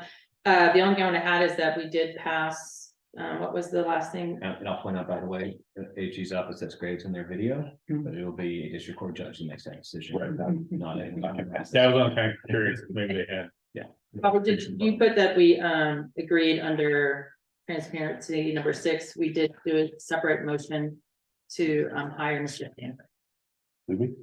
There was a motion. Oh, I'm sorry. I don't To hire, but I don't think we Yeah. approved it, but I think you said making sure, so actually, I think going back, I think you have an outstanding motion. Okay, Take it again. all right, all in favor? Aye. Aye. Alright, Any so opposed? Okay, that goes under 6. 6, yes, 6 months, $50 an hour. Mr. Johnson, Director Johnson, will you please share his contact information with Lisa? Thank you. I'm gonna have to email it to you Yes. because my phone is toast right now. I'll have it back tomorrow. No problem. Okay, do I have a motion to adjourn? Real quick, Yes. because you know, item 32, future board meeting agenda format. To the point I brought up earlier, the constituent was testifying. I don't know if we can make this change as quickly, but is there if I talk, if we had direct, I don't know if it'd be Denise or Sean or Lisa, but I'd like to have some discussion about, at least on decision items, having citizen communication slide in there. It's a decision for the board. Yeah. You can do it either at the beginning or you can do it item by item. Okay. So Or can we put on the agenda to like have it, to make the official change, right? 'Cause I don't, it wasn't Yeah. on the agenda for the decision item tonight, so I don't feel comfortable putting that to a vote, but I'd like to have that. Yeah, it was on last month's agenda. I Okay, also think that I need some direction, if I could, from board members, individually telling me how you envision the agenda looking. I think Yeah. that's extremely important. Yeah, Is one of the things I want to talk about. I'm trying to Absolutely. figure out how we want to handle it. Maybe we make an agenda item for next meeting to discuss how we want to change it. If we want to change it, we can take votes, make motions, and then give you and Yeah. Sean appropriate direction. Yeah, I will say this, I'm not sure that that solves our problem tonight, though, because the testimony still comes at the beginning of the item. right. And that's what I was gonna ask, if I could nuance your request a little bit.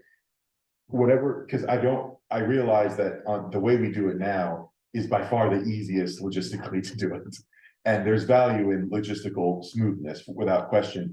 But to your point, sir, you know, he's commenting without knowing what's going on. So I don't know what that looks like. So I'd love your insights into Yeah. like, because it almost seems like the only way it could really be solved is if we had a little discussion, had a motion in a second, our discussion, then their input, and then our discussion, and then any other discussion, and then the vote, which seems.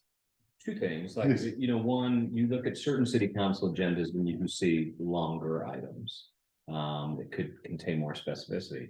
Right. I'll also point out that the agenda item worked. We had 3 people show up asking about the item. Fair enough. Which is more than any other item. No, I mean, Without question. I feel like if they, since they, a good I mean. Just the example though, right, they kind of came in, I mean, I would go this problem when I was a citizen, right? You come in blind, right, like being able to hear, to my own word, I think the discussion I had with Deputy Lovato was very useful. For the residents to know how we're enforcing, right? I mean, I guess, David, you want to talk about like, way you could do it. Is legislature is not the best example per se, like when they get on the floor, right? The bill author lays out their bill, essentially makes their motion, right? Right. Then there's discussion, right? Then they vote. So I guess you could have it where the person who has the agenda item makes their motion before it's second or anything else to kind of lay it out, like you're, you know, kind of like have their layout. And then we pause, right? Mhm. Members can make their commentary briefly. And then we let residents say their piece, then we vote, right? That basically you kind of conclude all discussion, right? Before. I'm gonna stop you real quick, because Yeah. this is not on the agenda, so we need to be a little bit careful about. That's how- why, that's what I'm trying to ask, if you Yeah. can get, if you can discuss it more Yeah, thoroughly, so that's if why I you was will put it trying. on the agenda for next month, and it is Okay. December 21st, and I know we probably all have plans tonight, Yeah. so I'd like to wrap up the meeting, so do I have a motion? I'll motion to wrap up. Second. Okay, all in favor? Aye. All right, thank you, happy holidays, everyone. Thank you.